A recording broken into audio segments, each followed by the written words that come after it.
and I'm going to have you look at some data about trends and then graph it so you can see the patterns in the trends. It's going to help us learn about periodic trends. And last period, I asked people, have any of you ever made a graph in charts before? Use a spreadsheet to make a graph. Okay, maybe a few of you, but most of you haven't done this, and this is an important skill. It's a great way to present data. Looks really nice in any presentation you got to give to have a nice graph. So you'll learn two things: periodic trends and how to make a graph in charts. The techniques I'm using here work just as well in Excel as they do in charts. So when you take that computer test, the answers here are the same as they would be for Excel. Okay, so first page, okay, so down at the bottom, these are actually different pages, okay? And there are 7 of them down there. So you're going to make 6 graphs. Okay? The first one is the data sheet. And it's got the atomic number, symbol, name, period, group, radius, ionization energy, and electronegativity. The 3 of the 4 things we said we were going to talk about trends of. And these are the data. So you want to graph this data, except we only want to do the representative elements. You'll notice that I go from 3 to 20, but then I skip 21 through 30. Because 21 through 30 would not be representative elements.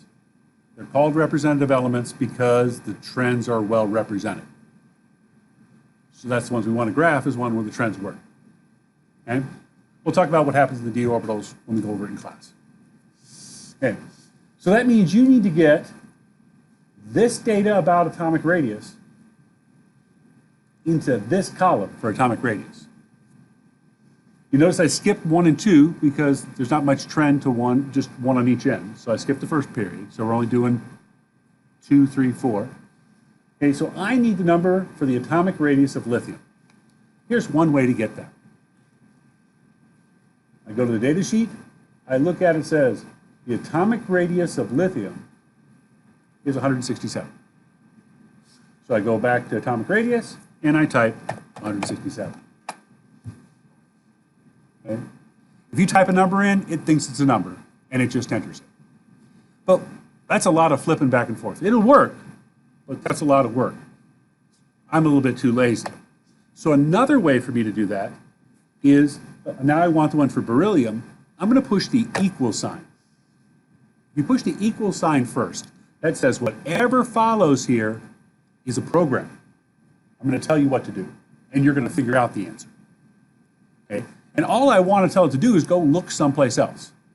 So once I got that equals thing and it's highlighted, I go to my data sheet, and when I click on 112, which is the atomic radius of beryllium, you see this little blue box says data sheet F5.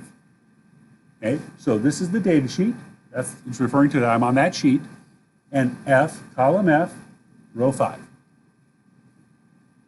It's telling me, so my equation says go look at data sheet and cell F5. That's what my formula is.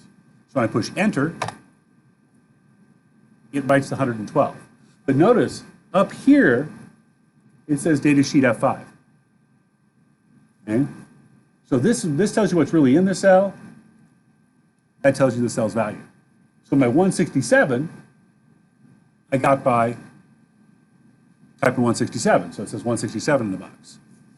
So now I need the one for boron, which would be right below the one for beryllium, right? So watch this. I can Control C.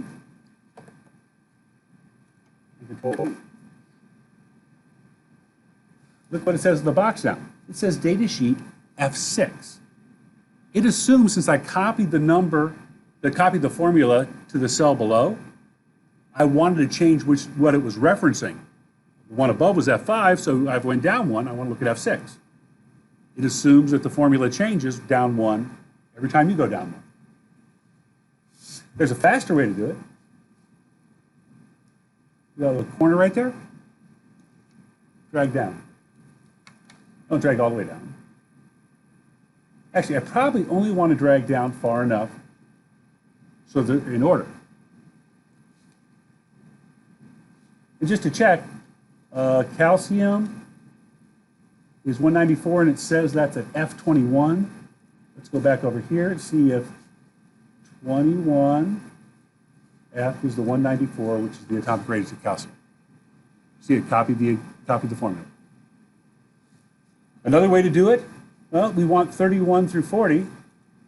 Well, we want to skip 29 through 30, we want 31 through 40.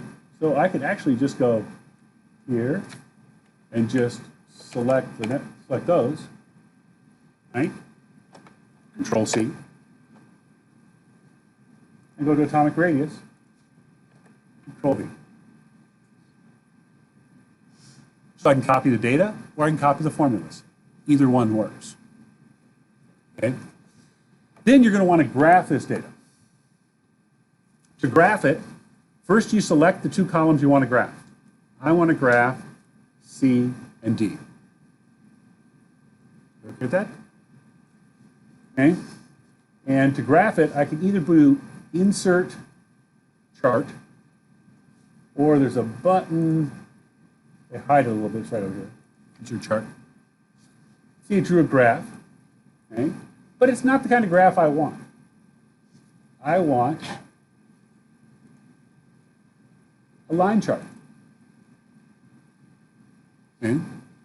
So I get to choose what kind of chart. I want to be able to see my data.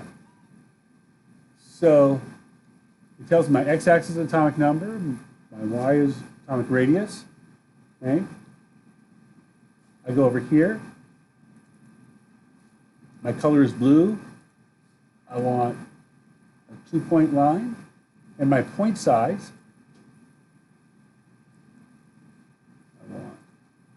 it's a circle.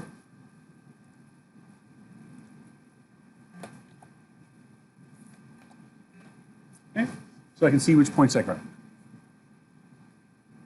we okay with this? Okay. So when you open up your document, it's going to look like this. I've already done that much for you. There'll be a graph there, and I've done that about that much for you. I may have stopped not exactly this spot, but you'll see a graph when you open up atomic radius. There won't be one for ionization energy. You have to make one for ionization energy. There won't be one for electronegativity. You'll have to make one for electronegativity. And then the later ones ask you to do it by group, and I've already copied all the data. I did the hard part. I copied the data first. Okay? You just have to make the graph. Does that make sense? Okay?